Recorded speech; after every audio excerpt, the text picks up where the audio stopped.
दोस्तों नमस्कार, ये है मार्गदर्शन फॉर सिविल सर्विसेज। मैं अनुराग चौधरी।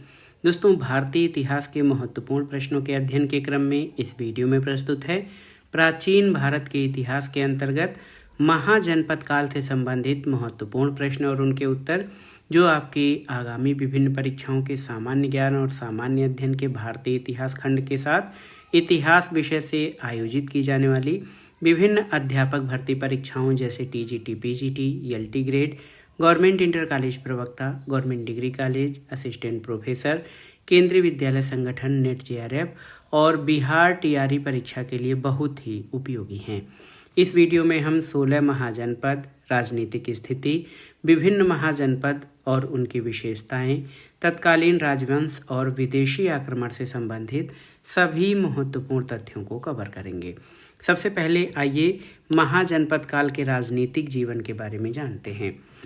पहला प्रश्न है, राजनैतिक इतिहास जानने का मुख्य आधार क्या होता है?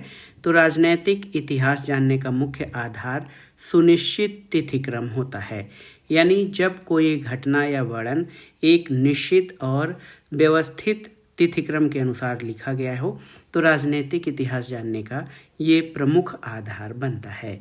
भारत के राजनैतिक इतिहास का प्रारंभ कब से माना जा सकता है?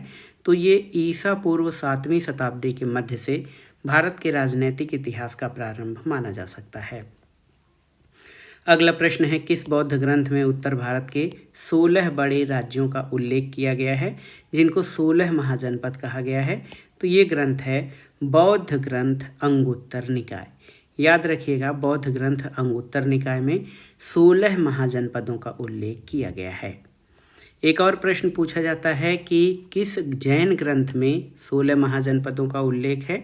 तो ये भगवती सूत्र, जो कि जैन ग्रंथ है, इसमें भी 16 महाजनपदों का उल्लेख किया गया है। पाणिनि, आप जानते हैं कि संस्कृत के व्याकरणज्ञ थे। पाणिनि के अष्टाध्यायी में कितने महाजनपदों का उल्लेख किया गया है?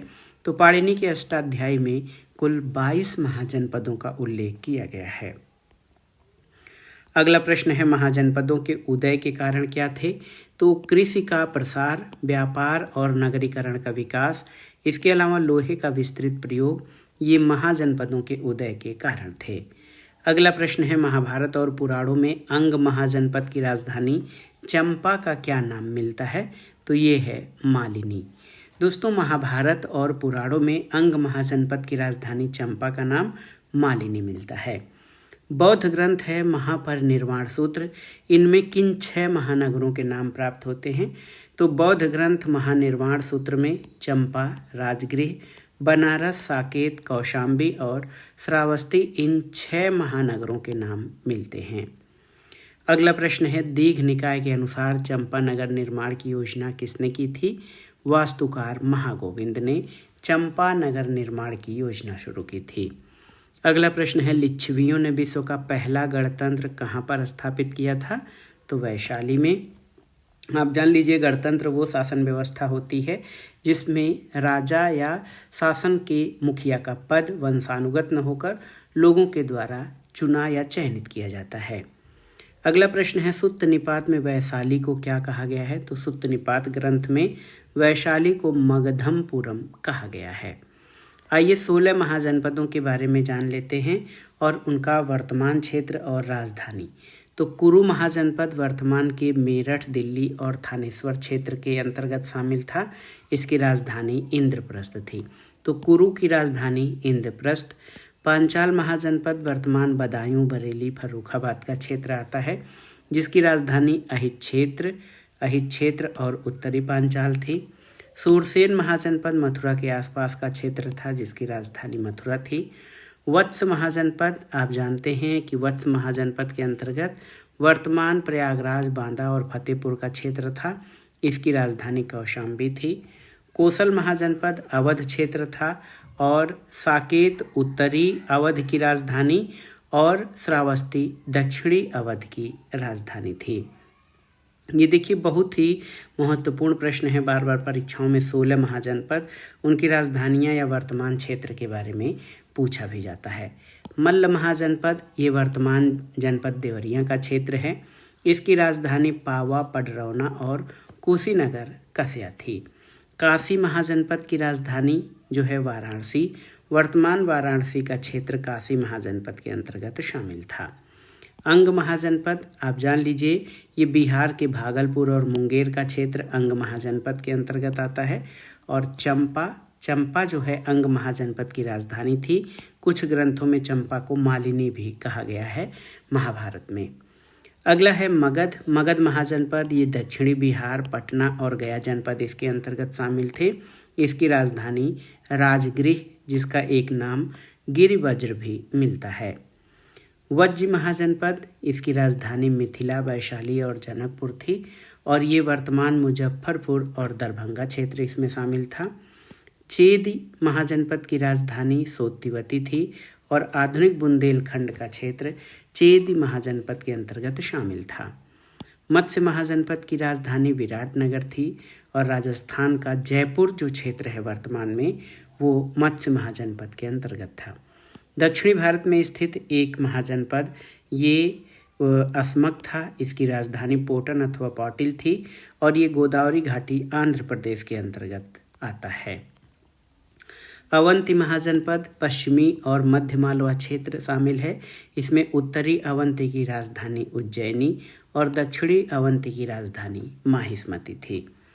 देखिए, गंधार महाजनपद ये वर्तमान पेशावर और रावलपिंडी क्षेत्र जो पाकिस्तान में है, ये गंधार महाजनपद वहाँ पर स्थित था। इसकी राजधानी तक्षशिला थी। और आप देखिए 16वां महाजनपद कम्बोज महाजनपद, वर्तमान दक्षिणी पश्चिमी कश्मीर, राजौरी और हजारा क्षेत्र इसमें शामिल था। राजपुर और हाटक जो है इसकी राजधानी थी। दोस्तों, कौटिल्य ने कम्बोजों को वार्ता शस्त्रोपजीवी संघ यानी कृषि, पशुपालन, वाणिज्य और शस्त्र के द्वारा जीविका चलाने वाला कहा है। याद रखिएगा, बहुत ही महत्वपूर्ण है दोस्तों।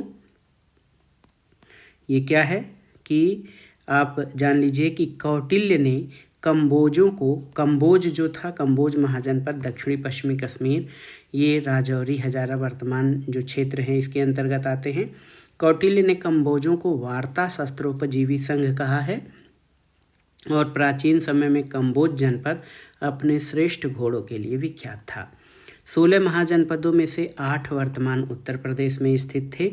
ये महाजनपद काशी, कोसल, वत्स, मल्ल, कुरु, पंचाल, सूरसेन और चेदी महाजनपद ये वर्तमान उत्तर प्रदेश के क्षेत्र में शामिल थे।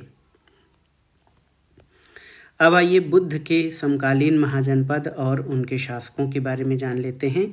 तो दोस्तों, महात्मा बुद्ध के समकालीन जो है प्रद्योत, ये अवंती महाजनपद के शासक थे। उदयन वत्स के, प्रसेनजीत कौशल के और अजातशत्रु मगध के शासक थे। दोस्तों, 6ठी शताब्दी ईसा पूर्व के उत्तरार्ध तक उत्तर भारत की राजनीति के 4 शक्तिशाली राज्यों में आप देखिए कोसल, वत्स, अवंती और मगध शामिल थे। अब आइए कोसल राज्य से संबंधित कुछ महत्वपूर्ण तथ्यों को कवर कर लेते हैं। कोसल राज्य का भौगोलिक विस्तार कहाँ तक था? तो वर्तमान अवध क्षेत्र या फैजाबाद मंडल ये कोसल राज्य के अंतर्गत शामिल था। कोसल राज्य की राजधानी क्या थी? तो कोसल के उत्तरी भाग की राजधानी साकेत और दक्षिणी भाग की राजधानी श्रावस्ती थी। कोसल राज्य का प्रतापी राजा कौन था? तो प्रसेनजीत जो था ये कोसल का प्रतापी राजा था। कोसल राज्य का चरमोत्कर्ष किस राजा के शासनकाल में हुआ था? तो प्रसेनजीत के शासनकाल में कोसल राज्य का चरमोत्कर्ष हुआ था। अब आइए वत्स राज्य के बारे में जानते हैं। तो वत्स का भौगोलिक विस्तार कहाँ से कहाँ तक था? इलाहाबाद और बांदा तक वत्स राज्य का विस्तार था। वत्स राज्य की राजधानी कहाँ थी? तो कौशाम्बी थी। और वत्स का सर्वप्रमुख राजा कौन था? तो उदयन जो है ये वत्स का प्रमुख शासक था। अवंती राज्य, तो अवंती राज्य का भौगोलिक विस्तार कहाँ तक था? पश्चिमी और मध्य मालवा क्षेत्र अवंती राज्य का विस्तार था। अवंती की राजधानी क्या थी? तो उत्तरी अवंती की राजधानी उज्जैनी और दक्षिणी अवंती की राजधानी माहिष्मती थी। अगला प्रश्न है, गौतम बुद्ध के समय अवंती का राजा कौन था? तो ये प्रद्योत गौतम बुद्ध के समय अवंती का राजा था। अवंती के राजा प्रद्योत किस रोग से ग्रसित थे? तो ये पांडु रोग से ग्रसित थे। इसके अलावा देखिए राजा प्रद्योत के पांडुरोग के इलाज के लिए बिंबिसार ने किस राज्य वैद्य को उसके दरबार में भेजा था? तो जीवक को।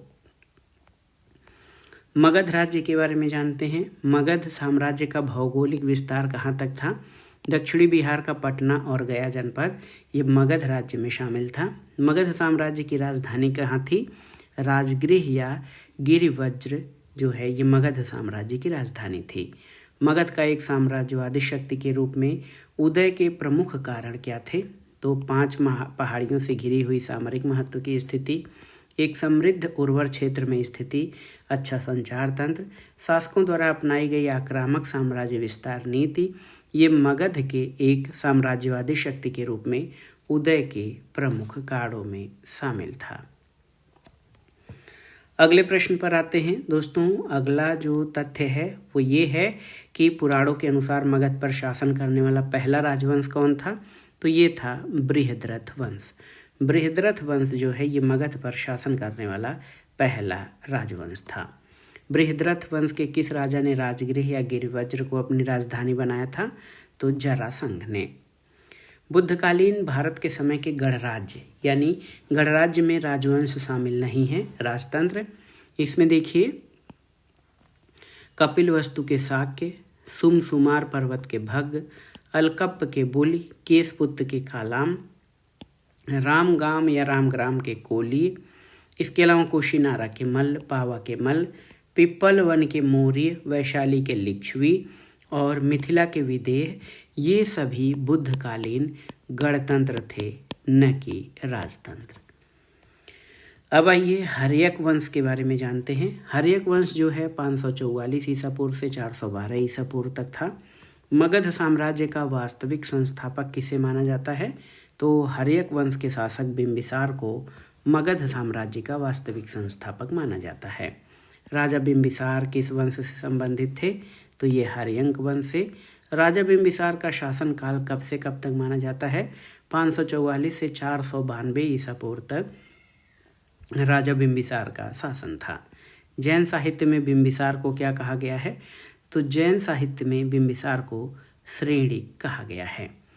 अगला प्रश्न है दोस्तों, बिंबिसार ने किस अंगराजा को पराजित कर उसके राज्य को मगध साम्राज्य में मिलाया था?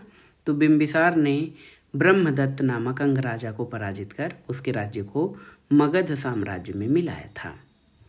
अगला प्रश्न है, बिंबिसार के पश्चात मगध साम्राज्य का शासक कौन बना? तो अजातशत्रु था और इसका शासनकाल लगभग 492 से 460 ईसा पूर्व था। अजातशत्रु को एक अन्य नाम से जाना जाता है, किस नाम से? तो कुणिक के नाम से। प्रथम बौद्ध संगीत हर्यक वंश के किस शासक के शासनकाल में हुई थी? ये अजातशत्रु के। सबसे पहले किसने पाटलिग्राम की अंतःशक्ति को पहचाना जो कालांतर में मगध की राजधानी के रूप में विकसित हुआ? तो ये अजातशत्रु ने। और अजातशत्रु के पश्चात मगध साम्राज्य का शासक कौन हुआ था? उदयन या उदयन या इसको उद्भद्र भी कहा जाता है, जो अजातशत्रु के बाद मगध साम्राज्य का शासक बना था। अगला प्रश्न है, उदयन या उदयभद्र का शासनकाल कब से कब तक? तो 460 से 444 ईसा पूर्व। अजातशत्रु की हत्या किसने की? उदयन या उदयभद्र ने। हर्यक वंश का वह कौन सा शासक था जो पितृहंता कहलाया? तो उदयन या उदयभद्र को पितृहंता कहा जाता है। अगला प्रश्न है, गंगा और सोन नदियों के संगम पर पाटलिपुत्र नामक नगर की स्थापना किसने करवाई? तो उदयन या उदयभद्र ने। और हर्यक शासक उदयन किस मत का अनुयायी था? तो उदयन जैन मत का अनुयायी था। हर्यक वंश का अंतिम राजा कौन था? याद रखिएगा, नागदशक हर्यक वंश का अंतिम शासक था। पुराणों में नागदशक को क्या कहा गया है? तो पुराणों में नागदशक को दर्शक की संज्ञा दी गई है। अगला प्रश्न है, देखिए शिशुनाग वंश से संबंधित है, आप याद रखिएगा। शिशुनाग वंश लगभग 412 से 344 ईसा पूर्व इसका शासन था। हर्यक वंश के पतन के बाद मगध साम्राज्य में शिशुनाग वंश नामक नए वंश की स्थापना हुई थी। शिशुनाग वंश का शासनकाल लगभग 412 से 394 ईसा पूर्व तक था। अगला प्रश्न है, गिरिव्रज के अतिरिक्त वैशाली नगर को किसने अपनी दूसरी राजधानी बनाई थी? तो शिशुनाग ने। और शिशुनाग के पश्चात शिशुनाग वंश का शासक कौन बना था? तो ये कालाशोक था। पुराणों में कालाशोक को क्या कहा गया है? तो इसको काकवर्ण कहा गया है। बौद्ध धर्म की द्वितीय संगीत का आयोजन किसके शासनकाल में हुआ था? तो ये बहुत ही महत्वपूर्ण प्रश्न है, बार बार पूछा जाता है। तो बौद्ध धर्म के द्वितीय संगीत का आयोजन कालाशोक के समय में हुआ था और कालाशोक का शासनकाल लगभग 366 ईसा पूर्व तक था। अगला प्रश्न है, शिशुनाग वंश का अंतिम शासक कौन था? तो ये नंदिवर्धन या महानंदिन शिशुनाग वंश का अंतिम शासक था। शिशुनाग वंश के उत्तराधिकारियों का शासनकाल कब तक रहा? लगभग 344 ईसा पूर्व तक। अब आइए नंद वंश से संबंधित प्रश्नों को देखते हैं। नंद वंश जिसका शासनकाल 344 से 324 ईसा पूर्व तक रहा, तो ये शिशुनाग वंश के पतन के बाद नंद वंश आया था। शिशुनाग वंश के पतन के बाद मगध साम्राज्य में किस राजवंश की स्थापना हुई? तो नंद वंश की। नंद वंश की स्थापना किसने की थी? महापद्म नंद ने नंद वंश की स्थापना की थी। महापद्म नंद को किस एक अन्य नाम से जाना जाता है? तो महापद्म नंद को उग्रसेन के नाम से भी जाना जाता है। अगला प्रश्न है, नंद वंश का अंतिम राजा कौन था? घनानंद था। यूनानी लेखकों द्वारा घनानंद को क्या नाम दिया गया है? तो यूनानी लेखकों ने घनानंद को अग्रमीज कहा है, जो कि उग्रसेन का पुत्र है। ग्रीक या यूनानी लेखकों द्वारा किसे अग्रमीज या जैंड्रमीज कहा गया है? तो घनानंद को याद रखिएगा। नंद वंश में कुल 9 राजा होने के कारण उन्हें नवनंद कहा जाता है और महाबोधि के अनुसार इनके नाम हैं उग्रसेन, पंडुक, पंडुगति, भूतपाल, राष्ट्रपाल, गोविषाणक, 10 सिद्धक, कैवर्त और घनानंद। ये महापद्म नंद या नंद वंश के कुल 9 शासक हैं। अगला है, बौद्ध साहित्य के अनुसार बिंबिसार से नंदों तक के राजाओं का शासनकाल क्या रहा? तो हर्यक वंश 544 से 412 ईसा पूर्व बौद्ध साहित्य के अनुसार। इसमें देखिए बिंबिसार, अजातशत्रु, उदयन और उत्तराधिकारी रहे। अजातशत्रु का शासनकाल 544 से 492, उदयन का शासनकाल 492 से 460 ईसा पूर्व और उत्तराधिकारी जो थे 460 से 412 ईसा पूर्व इनका शासनकाल रहा था। इसके अलावा देखिए शिशुनाग वंश का शासनकाल बौद्ध ग्रंथों के अनुसार शिशुनाग वंश ने 412 से 344 ईसा पूर्व तक शासन किया। इसमें शिशुनाग या कालाशोक, काकवर्ण कालाशोक के 10 पुत्रों का शासन रहा, जो शासन 412 से 344 ईसा पूर्व तक था। शिशुनाग वंश, उसके बाद नंद वंश, ये 344 से 321 ईसा पूर्व इसका शासन रहा। महापद्म नंद ने इस वंश की स्थापना की थी और उसके 8 पुत्रों ने, महापद्म नंद के बाद उनके 8 पुत्रों ने जो है 344 से 321 ईसा पूर्व में शासन किया था। पुराणों के अनुसार बिंबिसार से नंदों तक के राजाओं का शासनकाल क्या था? आइए देखते हैं। शिशुनाग का शासनकाल जो है 40 साल, काकवर्ण का 26 साल, क्षेमधर्मन का 36 साल, क्षेमजीत अथवा छत्रोजस का 24 साल, बिंबिसार का 28 साल, अजातशत्रु 24 साल, दर्शक का शासनकाल नागदशक का 24 साल, उदयन या उद्भद्र का शासनकाल 33 साल, नंदिवर्धन का शासनकाल 40 साल, महानंदिन का 43 और महापद्म नंद और उसके 8 पुत्रों ने जो है 100 वर्षों तक, कुछ विद्वानों के अनुसार 40 वर्षों तक शासन किया था। अब आइए उत्तर भारत की राजनीतिक दशा के बारे में जान लेते हैं। 600 ईसा पूर्व से 325 ईसा पूर्व तक मगध साम्राज्य का उत्कर्ष किस शताब्दी में हुआ था? तो ईसा पूर्व 6ठी शताब्दी में। कौन सा एक राज्य ईसा पूर्व 6ठी शताब्दी में भारत का सर्वाधिक शक्तिशाली नगर राज्य बना? तो मगध। मगध की प्रारंभिक राजधानी कौन थी? तो ये गिरिव्रज या राजगृह मगध की प्रारंभिक राजधानी थी। मगध के किस प्रारंभिक शासक ने राज्यारोहण के लिए अपने पिता की हत्या की और स्वयं इसी कारणवश अपने पुत्र द्वारा मारा गया? तो अजातशत्रु था। किसने मगध साम्राज्य में वज्जीगढ़ संघ को हराकर आत्मसात किया? तो अजातशत्रु ने। मगध का कौन सा सम्राट, याद रखिएगा, अपरो परशुराम के नाम से जाना जाता है? तो ये महापद्म नंद था, जिसको अपरो परशुराम के नाम से जाना जाता है। नंद राजाओं का उल्लेख करने वाला अभिलेखी प्रमाण कौन सा है? तो ये खारवेल का हाथी गुम्फा अभिलेख में नंद राजाओं का उल्लेख है। अगला प्रश्न है, किस अभिलेखी साक्ष्य से प्रकट होता है कि नंद राजा के आदेश से एक नहर खोदी गई थी? कहाँ पर? तो कलिंग में। और चंड प्रद्योत किस प्राचीन गणराज्य के राजा थे? तो ये अवंती के शासक थे। उज्जैन का प्राचीन काल में नाम क्या था? अवंतिका। और उदयन वासवदत्ता की दंतक का कहाँ से संबंधित है? तो ये उज्जैन से संबंधित है। अगले प्रश्न पर आते हैं। महत्वपूर्ण प्रश्न है कि विश्व में पहला गणतंत्र वैशाली में किसके द्वारा स्थापित किया गया था? विश्व में पहला गणतंत्र लिच्छवियों के द्वारा वैशाली में स्थापित किया गया। ईसा पूर्व 6ठी शताब्दी में विश्व की प्रथम गणतंत्रात्मक व्यवस्था कहाँ थी? तो वैशाली में। और महाजनपद युग के 16 महाजनपदों में से किन जनपदों के नाम पाणिनिकृत अष्टाध्यायी में वर्णित हैं? तो मगध, अश्मक और कंबोज के नाम पाणिनि की अष्टाध्यायी में वर्णित है। अगला प्रश्न है कि महाभारत के अनुसार उत्तरी पांचाल की राजधानी कहाँ थी? अहिच्छत्र में। 16 महाजनपद युग में मथुरा किसकी राजधानी थी? तो याद रखिएगा, मथुरा सूरसेन की राजधानी थी। चंपा किस महाजनपद की राजधानी थी? चंपा अंग की। 6वीं शताब्दी ईसा पूर्व में शक्तिमती किसकी राजधानी थी? याद रखिएगा, चेद की राजधानी शुक्तिमती थी। दक्षिण भारत में एकमात्र महाजनपद जो गोदावरी नदी के तट पर स्थित था वो था अश्मक। 6ठी शताब्दी ईसा पूर्व का मत्स्य महाजनपद कहाँ पर स्थित था? तो मत्स्य महाजनपद राजस्थान में था। प्राचीन श्रावस्ती का नगर विन्यास कैसा था? तो ये अर्धचंद्राकार था। अगला प्रश्न है, मालवा क्षेत्र पर मगध की सत्ता का विस्तार किसके शासनकाल में हुआ था? तो ये शिशुनाग के शासनकाल में।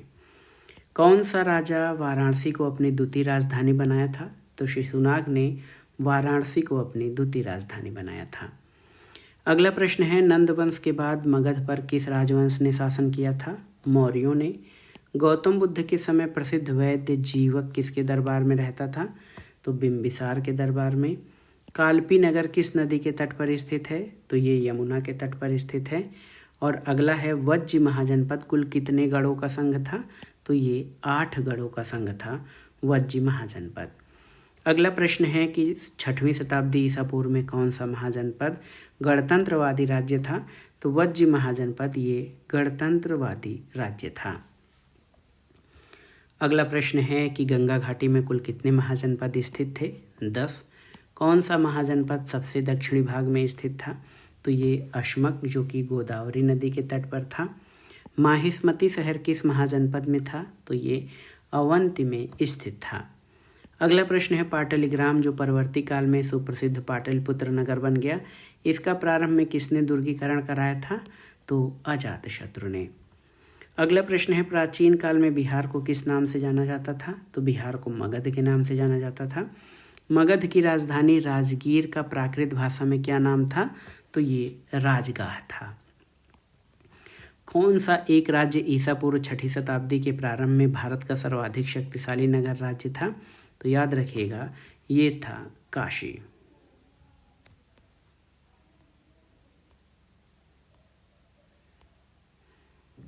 अगला अब आइए विविध प्रश्नों पर आते हैं। किस पुस्तक की रचना डी कौशाम्बी ने की है? An introduction to the study of Indian history पुस्तक डी कौशाम्बी ने लिखी है। सिक्कों के अध्ययन को क्या कहते हैं? न्यूमिस्मेटिक्स कहा जाता है सिक्कों के अध्ययन को। हिस्टोरिका ग्रंथ की रचना किसने की? हेरोडोटस को, जिसको इतिहास का जनक कहा जाता है। भारत के प्राचीनतम सिक्कों को क्या कहा जाता था? भारत के प्राचीनतम सिक्के आहत सिक्के या पंचमार्क सिक्के थे। प्राचीनतम आहत या पंचमार्क सिक्के किसके बने होते थे? तो ये चांदी के बने होते थे। पंचमार्क सिक्कों के चिन्हों की विशद व्याख्या किसने की है? तो एक विद्वान रहे रेपसन। इन्होंने पंचमार्क सिक्के या आहत सिक्कों के चिन्हों की व्याख्या की है। परमार्थ चीन में 20 वर्षों से अधिक रहे और वहाँ उन्होंने 70 बौद्ध ग्रंथों का चीनी भाषा में अनुवाद किया। वे कहाँ के निवासी थे? तो परमार्थ उज्जैन के निवासी थे। अगला प्रश्न है, पूर्व भाग पर दिए गए राजा के नाम के अनुरूप देवता का पृष्ठ भाग पर अंकन कहाँ के सिक्कों का विशेष लक्षण था? तो ये पांचाल का लक्षण था। अगला प्रश्न है, हस्तिनापुर के बाढ़ में बह जाने के बाद पांडवों ने अपनी राजधानी कहाँ परिवर्तित की? तो कौशाम्बी में। किस प्राचीन नगर के अवशेष कुम्भरहार स्थल से मिले हैं? तो ये पाटलिपुत्र के। अगला प्रश्न है, प्राचीन नगर तक्षशिला किन नदियों के बीच स्थित था? तो ये सिंधु और झेलम नदियों के बीच स्थित था तक्षशिला। राजगृह के राजकीय चिकित्सक जीवक को जिस गणिका के पुत्र के रूप में जाना जाता था? तो ये सालवती के पुत्र के रूप में जीवक को जाना जाता था। मालवा क्षेत्र पर मगध की सत्ता का विस्तार किसके शासनकाल में हुआ था? तो शिशुनाग के। याद रखिएगा, मालवा क्षेत्र पर मगध की सत्ता का विस्तार शिशुनाग के शासनकाल में हुआ था। अगला प्रश्न है, प्राचीन काल में अवध को किस नाम से जाना जाता था? तो कोसल के नाम से जाना जाता था अवध को। मगध पर शासन करने वाले शासकों का कालानुक्रम क्या है? तो सबसे पहले बृहद्रथ, फिर बिंबिसार, उसके बाद शिशुनाग और बिंदुसार। ये मगध पर शासन करने वाले शासकों का कालानुक्रम है। अब आइए विदेशी आक्रमण यानी यूनानी आक्रमण और हखामनी यानी पारसी का आक्रमणों से संबंधित महत्वपूर्ण तथ्यों को देखते हैं। पहला प्रश्न है, 6ठी शताब्दी ईसा पूर्व के मध्य ईरान में हखामनी साम्राज्य की स्थापना किसने की? तो करुष अथवा साइरस द्वितीय ने 558 से 529 ईसा पूर्व में इसने शासन किया था। भारत के किसी प्रदेश पर अधिकार करने वाला पहला पारसी शासक कौन था? तो ये दारा प्रथम था, जिसको डेरियस प्रथम कहा जाता है। अगला प्रश्न है, हखामनी शासक डेरियस प्रथम का शासनकाल कब से कब तक था? तो 522 से 486 ईसा पूर्व तक डेरियस ने शासन किया था। अगले प्रश्न पर आते हैं, हखामनी साम्राज्य के किस शासक ने भारत पर आक्रमण किया जिसका स्पष्ट प्रमाण मिलता है? तो डेरियस प्रथम या दारा प्रथम के आक्रमण का स्पष्ट प्रमाण मिलता है। अगला प्रश्न है, दारा प्रथम के शासनकाल में वे कौन से 3 अभिलेख हैं जिनसे भारत पारसिक संबंध के विषय में महत्वपूर्ण सूचना मिलती है? तो ये बेहिस्तून है 520 से 518 ईसा पूर्व का, पारसी पोलिस 518 से 515 ईसा पूर्व और नक्श ए रुस्तम ये लगभग 515 ईसा पूर्व के समय का अभिलेख है, जो कि दारा प्रथम के शासनकाल का अभिलेख है, जिनसे भारत पारसिक संबंधों के बारे में जानकारी मिलती है। अगला प्रश्न है कि दारा प्रथम के साम्राज्य के 23 प्रांतों का उल्लेख किस अभिलेख में है? तो ये बेहिस्तून अभिलेख में है। और किस इतिहासकार के विवरण से ज्ञात होता है कि भारत दारा प्रथम के साम्राज्य का 20वां प्रांत था? तो ये हेरोडोटस के विवरण से प्राप्त होता है। दारा प्रथम के 20वां प्रांत भारत से कितना राजस्व प्राप्त हुआ था? तो ये 360 टैलेंट स्वर्ण चूर्ण के बराबर, याद रखिएगा। पारसीक संपर्क के परिणामस्वरूप भारत के पश्चिमोत्तर प्रदेशों में किस नई लिपि का जन्म हुआ? तो ये खरोष्ठी लिपि का। भारत के पश्चिमोत्तर प्रांतों में कौन सी ईरानी लिपि प्रचलित थी? तो खरोष्ठी और आरामाइक लिपि। भारत के पश्चिमोत्तर प्रांतों में कौन से ईरानी सिक्के प्रचलित थे? तो ये सिगलोई सिक्का। एक और प्रश्न है, याद रखिएगा, फारसी स्वर्ण मुद्रा और रजत मुद्रा को किस नाम से जाना जाता था? तो फारसी स्वर्ण मुद्रा को डेरिक और रजत मुद्रा को सिगलेई के नाम से जाना जाता है। आइए देखते हैं पारसिक आक्रमण का भारत पर प्रभाव क्या रहा। तो भारत और पश्चिम एशिया के बीच सांस्कृतिक आदान प्रदान हुआ। भारत विद्वान और दार्शनिक पाश्चात्य ज्ञान विज्ञान में परिचित हुए और हेरोडोटस और टेसियस जैसे इतिहासकारों ने भारत के संबंध में सूचनाएं एकत्र की थीं। अब आइए सिकंदर के भारतीय अभियान के बारे में जानते हैं। प्रश्न है कि हखामनी आक्रमण के बाद पश्चिमोत्तर भारत में किस दूसरे यूरोपीय आक्रमणकारी का आक्रमण हुआ था? तो सिकंदर का।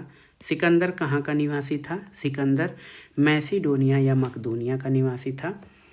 अगला प्रश्न है, भारत विजय के उद्देश्य से सिकंदर ने अपना अभियान कब प्रारंभ किया था? तो 326 ईसा पूर्व में।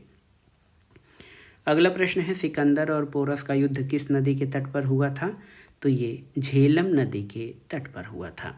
और एक प्रश्न देखिए, भारत अभियान के समय सिकंदर ने किन 2 नगरों की स्थापना की? तो ये निकैया और बाऊ केफला नगरों की स्थापना सिकंदर ने भारत पर अभियान के समय की थी। अगला प्रश्न है दोस्तों, देखिए सिकंदर के हमले के समय उत्तर भारत पर किस राजवंश का शासन था? तो नंदों का शासन था सिकंदर के आक्रमण के समय।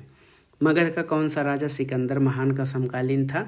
तो घनानंद सिकंदर का समकालीन शासक था।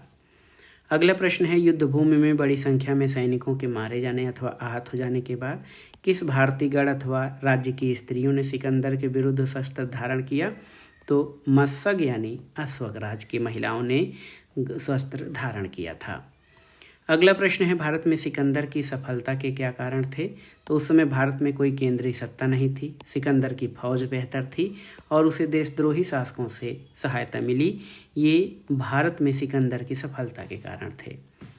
अगला प्रश्न है, भारत अभियान के समय सिकंदर के साथ कौन से यूनानी विद्वान उसके साथ भारत आए थे?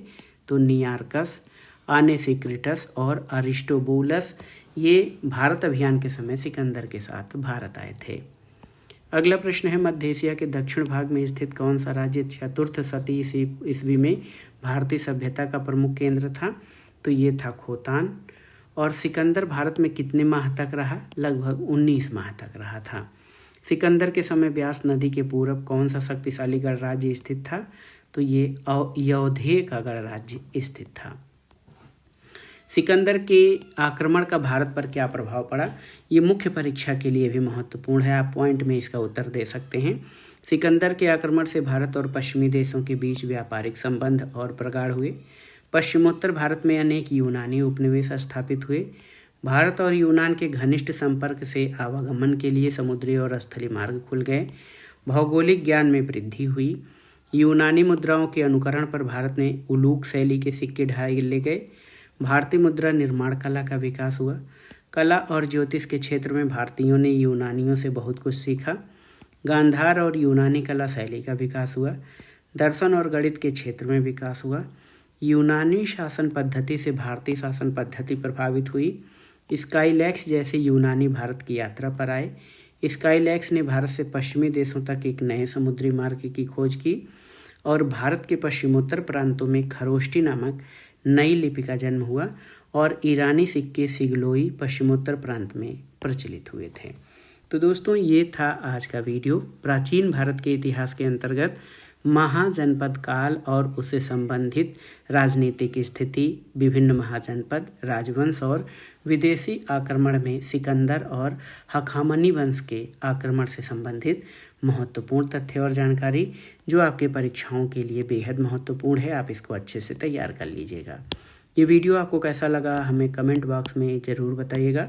वीडियो को लाइक करें, शेयर करें और इस चैनल मार्गदर्शन फॉर सिविल सर्विसेज को सब्सक्राइब करें। वीडियो देखने के लिए धन्यवाद दोस्तों। नमस्कार।